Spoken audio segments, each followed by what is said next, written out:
Olá, seja bem-vindo ao Nosso Agro. Aqui você fica bem informado sobre as novidades da agropecuária brasileira. Veja as reportagens de hoje. Em Minas Gerais, agricultores conseguem dobrar a produção de café com as orientações da assistência técnica e gerencial do Senar. Resultado comemorado pela família Souza.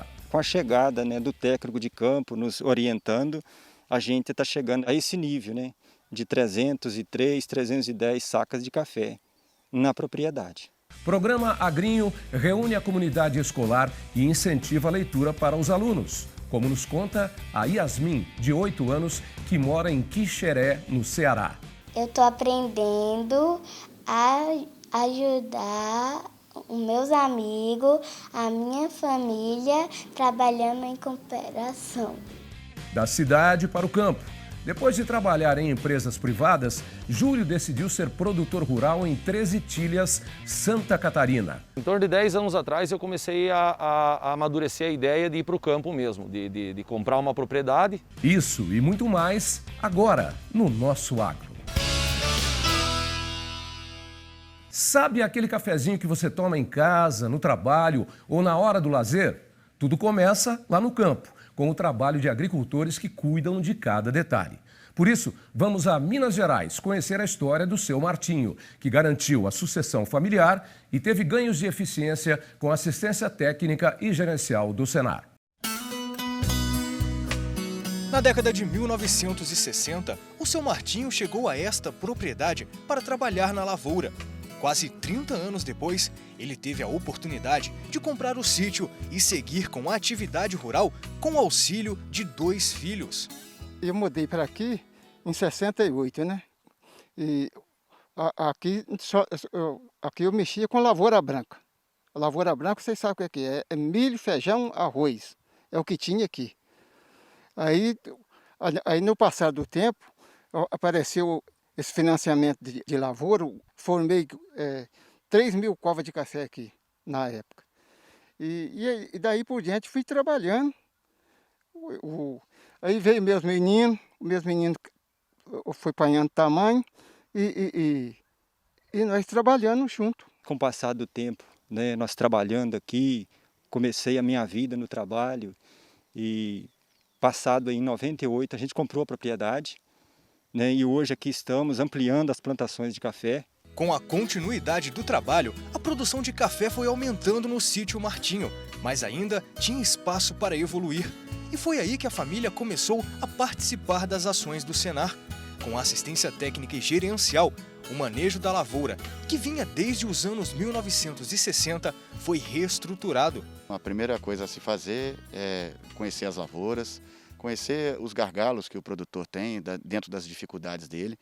Então, assim, os principais que a gente percebeu era justamente com o manejo da lavoura, na parte física do pé de café, ou seja, as desbrotas, até mesmo as podas, Então eu vi que eles estavam tendo uma certa dificuldade nesse ponto. Outro ponto foi em relação à nutrição das plantas. Com a análise de solo em mãos, foi possível corrigir as deficiências nutricionais que comprometiam a produtividade das 5 espécies diferentes de grãos de café da propriedade. Dentro do que a análise de solo nos mostrava, da maneira que foi tirada também corretamente, dentro dos parâmetros da análise de solo, a gente foi adequando a nutrição. Quando eu cheguei aqui, a gente começou a perceber isso também, o desbalanço nutricional. Às vezes jogava nitrogênio demais e micronutriente de menos. Então esse balanço da lei do mínimo mesmo, a gente utilizou aqui na propriedade. Antes da assistência técnica e gerencial do Senar, a plantação da propriedade reunia 26.000 pés de café. E atualmente esse número cresceu para 31.000, ampliando a área cultivada e a produtividade dos grãos. Além disso, a produção passou a adotar o escalonamento das lavouras para reduzir as diferenças entre os ciclos das variedades de café. Nós vimos que o Conilon seria uma boa medida. 2 motivos. Primeiro, alta produção. Segundo, é um café mais tardio. Então, essas outras variedades também que entrou, como o Catucaí 785, o Catuaí que ele já tinha aqui, mais o Acauã, então a gente pôde escalonar as fases da colheita. Mudou bastante. né? Nós não tínhamos isso, né? A possibilidade que a gente chegava era na faixa mais ou menos de 120 a 180 sacas de cafés nessa propriedade, né? Então, com a chegada, né, do técnico de campo nos orientando, a gente está chegando a esse nível, né, de 303, 310 sacas de café na propriedade. Esse crescimento faz parte do trabalho conjunto entre produtor e técnico de campo. O resultado, para quem recebe a assistência do Senar, é visto e reconhecido na região. A gente vê que o produtor, com o auxílio do ATIG, o auxílio do técnico, ele fica mais confiante na atividade e ele evolui mais rápido do que a média regional, mais rápido do que outros produtores que não possuem essa assistência. Então a gente vê evolução nos custos de produção, que geralmente diminuem e são mais eficientes na atividade. Aumento de produtividade, melhora no manejo e controle gerencial com registro no caderno do produtor são mudanças que têm feito a diferença para os cafeicultores atendidos pelo Senar e ajudam a manter o Brasil como líder mundial na produção e na exportação de café. Se não fosse o Senar nos acompanhando, não seria fácil para nós produtores. Então, com a companhia deles, com a confiança que eu tenho neles, a minha propriedade surgiu efeito. Fortalecer os laços entre a comunidade escolar, promover ações que reúnam pais, alunos, professores e gestores públicos. Esse é o programa Agrinho, realizado pelo Senar. No Ceará, a iniciativa foi importante para manter o foco dos estudantes, mesmo com as aulas presenciais suspensas por causa da pandemia. Era uma vez, na área rural, onde as crianças tinham a oportunidade de aprender se divertindo. Entre elas, a Yasmin, de 8 anos, que vive em Quixeré, município do Ceará. Graças ao Agrinho, a menina lê livros e assiste a historinhas contadas pelo celular. E um casamento matuto que igual não haverá. Foi a festa mais bonita que se deu no Ceará. Que eu achei legal, divertida e muito interessante. A estudante do 3º ano do ensino fundamental está há mais de um ano sem ir presencialmente para a escola. Ela aproveita todos os vídeos postados pelo canal Agrinho de Quixeré. Eu estou aprendendo a ajudar os meus amigos, a minha família, trabalhando em cooperação. Com o celular, eu vou melhorar a minha leitura e fica mais fácil de aprender. O programa funciona em parceria com escolas públicas do município e abrange cerca de 1.000 crianças de 8 a 14 anos. A intenção é incentivar a leitura e o desenvolvimento intelectual por meio de atividades lúdicas e aulas de campo. Em 2019, essa turma de Quixeré participou até da Bienal do Livro, em Fortaleza. Por conta da pandemia, as escolas não puderam mais emprestar os livros físicos. E para que os estudantes não ficassem sem opções de leitura, o Projeto Agrinho disponibilizou 3 bibliotecas virtuais que são separadas por faixa etária. Esses livros são catalogados por mim, organizados em uma biblioteca muito colorida, muito divertida, né? Que é isso que a criança gosta. E na própria biblioteca ele pode clicar no livro, abrir o livro no próprio site e ler, sem necessariamente ter que baixar no seu aparelho. A Lucy, além de coordenar o programa, é contadora de histórias e criou o canal do Agrinho de Quixeré no YouTube, para estar mais próxima das crianças durante a pandemia. E para as famílias sem acesso à internet, as escolas parceiras enviam materiais impressos. O Agrinho, ele sempre, foi bem-vindo no município de Quixeré. Como a gente está remotamente, mesmo aqueles que não têm, acesso à internet, às redes sociais, mas de alguma forma os professores estão levando essas atividades até os lares das crianças, de uma forma em que todos participem. Também entram nessa corrente pela leitura alguns escritores, como Mário César. Do campo, ele tirou inspiração para a obra O Galinheiro Mal-Assombrado, que conquistou as crianças. A gente fala muito da questão dos jogos, as crianças estão muito online, mas quando a gente apresenta o livro para elas, quando a gente apresenta a contação de histórias, elas se encantam. né? Então, eu acho que o que falta é isso, a gente oportunizar essas crianças a terem mais acesso à leitura. Os pais se sentem agradecidos pelo empenho em prol das crianças e dos princípios transmitidos aos alunos. Noção de respeito, de cooperação, tudo isso eles estão aprendendo, né? E a gente só tem que agradecer, né? Por eles ter sempre esses estudos, nem que seja em casa, né? Porque está ajudando bastante, né? Está ajudando no aprendizado da criança, não só a minha, como todos os alunos que estão sempre atuando na área da internet. Ensina a criança desde pequenininha também, ajudando a família, ajudando os amigos, já sendo companheiro desde criancinha, né? No Ceará, 46 municípios contam com o programa. Na edição 2020-2021, o tema escolhido foi Agrinho de Mãos Dadas com o Cooperativismo. Todo ano é realizado um concurso entre os participantes, com as categorias desenho, redação, experiência pedagógica e município. O grau de apropriação que a gente recebe todo ano, né, em termos de materiais no concurso, pelas crianças e por jovens e pelos professores da rede pública, ele pode ser comprovado através, né, de um relatório, do relato dos professores sobre essa prática educacional que desenvolve dentro do programa Agrinho. Para o Senar, este tipo de projeto mostra que todas as crianças são capazes de trilhar grandes caminhos e ajudar a fortalecer o agronegócio. A única coisa que a gente dá de maior importância ao filho é o estudo, que ninguém tira, né? Estudo e amor, acho que é em primeiro lugar para os filhos da gente, né? Prosa de Porteira. Hoje vamos conferir o cantor e compositor Genésio Tocantins. O assunto, mandioca.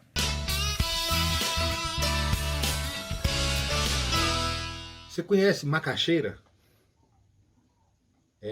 Mandioca, manaíva, aipim. Todos esses são termos da mandioca, que para mim significa a raiz que simboliza a cultura brasileira. E a mandioca é bom porque a mandioca ela dá em qualquer terreno, né? Você sabe que mandioca dá em qualquer terreno. Você pode plantar naquele terreno da frente, na cova rasa, e pode plantar naquele terreno do fundo, na cova rasa ou na cova funda. E é bom porque a mandioca, ela dá muito fácil naquele monturo. E quando a cova é funda, é bom porque a raiz dá grossa e a fartura é uma abundância de farinha para as pessoas. Andam falando que nós é caipira, que nossa onda é montar a cavalo, que a nossa calça é amarrada com imbira, e a nossa valsa é brigar de galo. Andam falando que nós é botina, mas nós não gosta de tramóia. Nós gosta das meninas, nós é jeca, nós é joia. Mas nós não gosta de jiboia, nós gosta das meninas, nós é jeca, nós é joia. Se farinha fosse americana, mandioca importada, banquete de bacana, era farinhada. Para ver o vídeo completo do Genésio Tocantins, entre no site prosadeporteira.com.br. Lá você encontra esse e muitos outros causos interessantes. Aproveite também para enviar a sua história para a gente. E veja logo depois do intervalo. Programas de autocontrole realizados por empresas privadas poderão modernizar a defesa agropecuária brasileira, ampliando a capacidade de fiscalização. E mais, depois de trabalhar na cidade, Júlio realiza o sonho de se tornar produtor rural em Santa Catarina. Você confere essa história daqui a pouco. Já voltamos.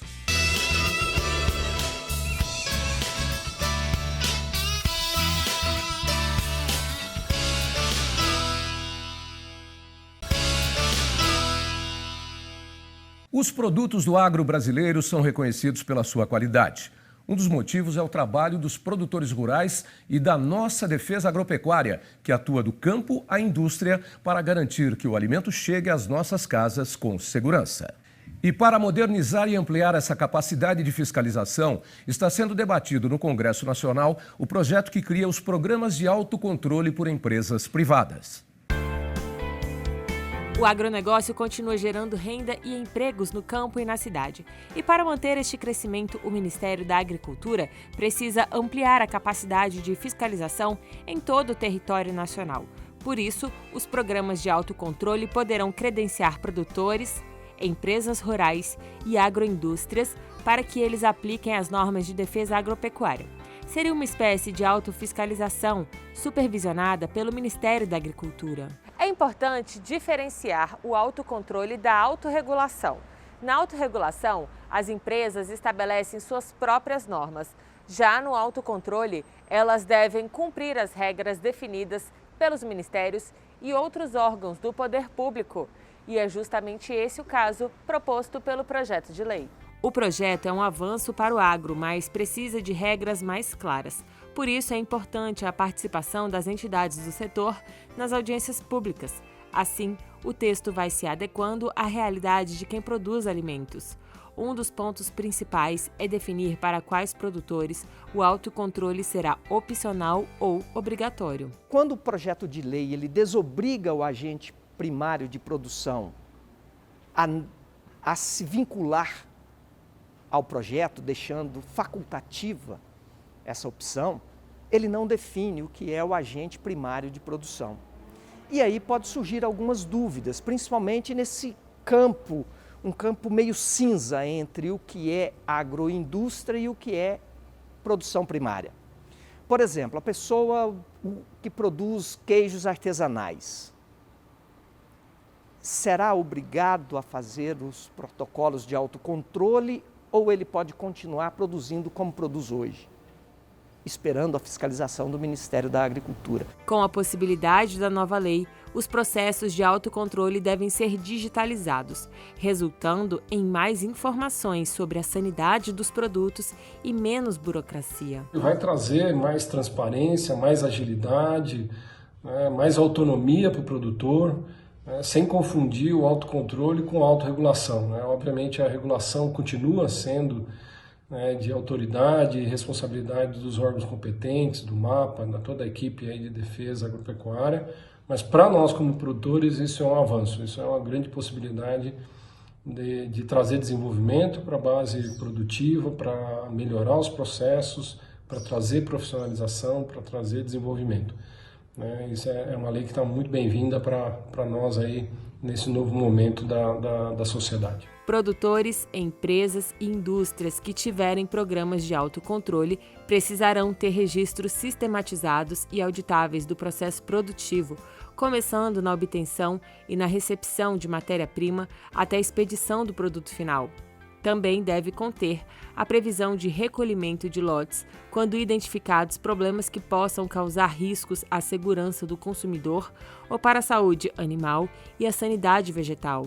O Ministério da Agricultura concorda que mais informações devem ser geradas pelo setor e afirma que a qualidade dos alimentos será mantida. Nós vamos dar mais responsabilidade ao setor, às empresas que produzem os insumos, produzem os laticínios, a carne, E são 18 áreas que são reguladas pela defesa agropecuária, em que eles assumem mais responsabilidade pelo seu processo, pelo seu produto, E o Ministério passa a fazer um trabalho mais direcionado à auditoria, mas mantendo toda a segurança tanto dos alimentos como dos insumos que chegam ou para o agricultor ou para o consumidor brasileiro. Quem não cumprir as normas estabelecidas pelo Ministério da Agricultura poderá ser advertido, pagar multa ou ter o registro de produção de alimentos suspenso.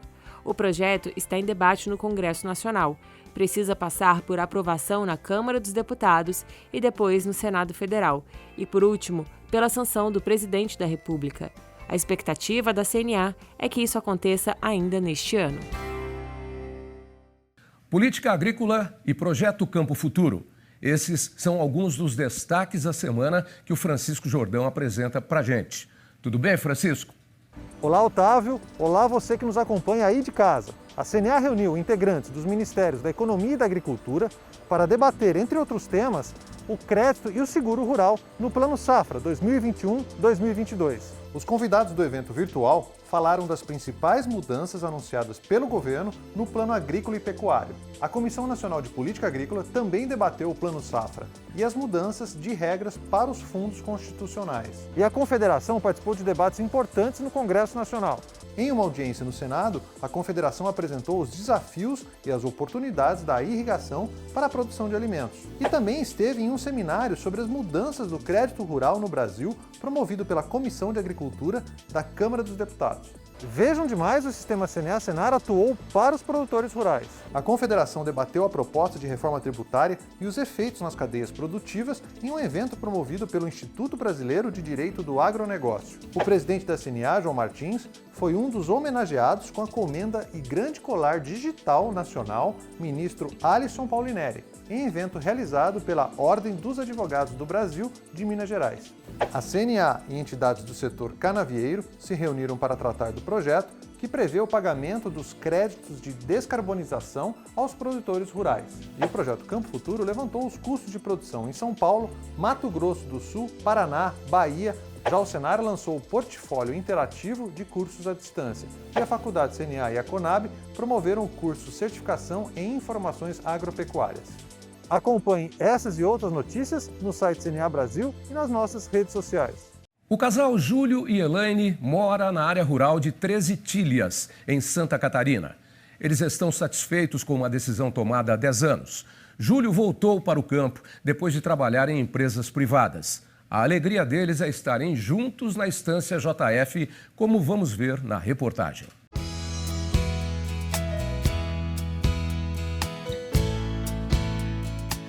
Um passeio pelo centro da cidade. Para o Júlio, andar por 13 Tílias em Santa Catarina é uma visita a uma antiga rotina. O ex-coordenador de vendas passou quase 20 anos trabalhando para 2 empresas. Mas trocar a profissão urbana pela vida no campo sempre foi um desejo. Eu trabalhei durante 11 anos numa empresa privada do município e depois disso eu fui trabalhar numa multinacional, uma empresa americana que eu trabalhei durante 8 anos, né? Em torno de 10 anos atrás eu comecei a amadurecer a ideia de ir para o campo mesmo, de comprar uma propriedade. Há cerca de 7 anos apareceu essa oportunidade de comprar essa propriedade que eu comprei. Para a Elaine, esposa do Júlio, caminhar pelas ruas da cidade faz parte da rotina. Durante a semana, a vida urbana está presente como dona de loja. Mas sempre que pode, ela trabalha ao lado do marido nas tarefas da fazenda. Eu fiquei um pouco assustada em não conseguir conciliar tudo. Então, mas depois eu entrei na onda, gostei da ideia, gostei dessa vida no campo. Então, nos finais de semana e durante a semana, às vezes final do dia, eu consigo ajudar o Júlio. A transição entre cidade e campo ocorre até no meio de transporte. Na hora de ir para a fazenda, é bom trocar de carro. No meio do caminho está a igreja onde os dois se casaram, parada obrigatória para relembrar um momento marcante. Chegar à Estância JF, escoltado pelos batedores caninos, é um cenário de conforto. Hoje, os 50 hectares estão estruturados, mas no começo não era assim. Essa propriedade ela não dispunha de água na época, água potável, de energia elétrica, nada. Então eu comecei a propriedade realmente do zero, tá? Demorei uns 2, 3 anos para ir estruturando essa propriedade. Com a estrutura montada, o Júlio partiu para a segunda etapa, a criação de bovinos de corte. Eu comecei nas raças britânicas, comecei com Angus e Aberdeen Angus, né? Enfim, algumas raças que se adaptam na nossa região também, né? E a gente tinha em torno de 60 a 70 cabeças de bovinos aqui na propriedade. A atividade rural representa a renda integral do produtor, e isso ocorreu com mais uma série de investimentos. Aumento de rebanho e melhoramento genético garantiram 250 animais, triplicando a produção e o faturamento com a pecuária. A criação de bovinos de corte abriu as portas para expandir a atividade da propriedade. O bom desempenho no trabalho de recria e venda do rebanho proporcionou recursos que foram investidos na implementação da granja de suinocultura, um antigo desejo do produtor. E hoje a pecuária e a suinocultura, em relação à rentabilidade, elas estão andando juntas na propriedade. Não desmerecendo nenhuma, as duas atividades são fantásticas, mas o casamento das duas foi perfeito. O rebanho de suínos tem 1.500 animais nos sistemas de recria e de engorda. E se a união de atividades foi um casamento perfeito, A união do Júlio e da Elaine foi a combinação ideal para continuar o trabalho da propriedade quando os 5 funcionários estão de folga. Nos finais de semana, quando os empregados estão de folga, a gente assume todo o trabalho. Então eu consigo daí ajudar o Júlio tanto na parte dos suínos, consigo identificar os suínos que estão com alguma doença, ajudo na medicação. E na parte dos bovinos, o que eu mais gosto de fazer é quando a gente pega os cavalos, encilha os cavalos e sai para fazer essa lida do gado, para fazer o manejo. Isso que é o que eu mais gosto de fazer com ele aqui. O atendimento da assistência técnica e gerencial do Senar em bovinocultura de corte contribuiu para a propriedade se tornar rentável. Nós observamos o contentamento do produtor com a sua atividade, onde ele começou a obter mais lucros com o seu sistema de produção. E, para finalizar, nós observamos que quando se tem uma gestão adequada, atrelada à tecnologia adequada, a conhecimento técnico, com certeza o produtor conseguirá obter ótimos resultados. E depois de 10 anos, o Júlio não se arrepende de ter feito a mudança da cidade para o campo. Eu tenho certeza, não só eu como minha esposa, que a gente fez a escolha certa. A gente gosta do que faz, faria tudo de novo, sairia mais uma vez da cidade e iria para o campo sem problema nenhum. A gente realmente está realizado no campo mesmo. E atenção, empregador rural pessoa física, começa na segunda-feira, dia 19 de julho, a obrigatoriedade do envio dos eventos de folha de pagamento pelo sistema do e-social. Para os segurados especiais, a data prevista é outubro deste ano. Mais informações no site cnabrasil.org.br/e-social. Lembrando que todo esse trabalho que você viu no programa de hoje só é possível com a sua contribuição, produtor. O nosso agro fica por aqui. Voltamos na semana que vem. Tchau!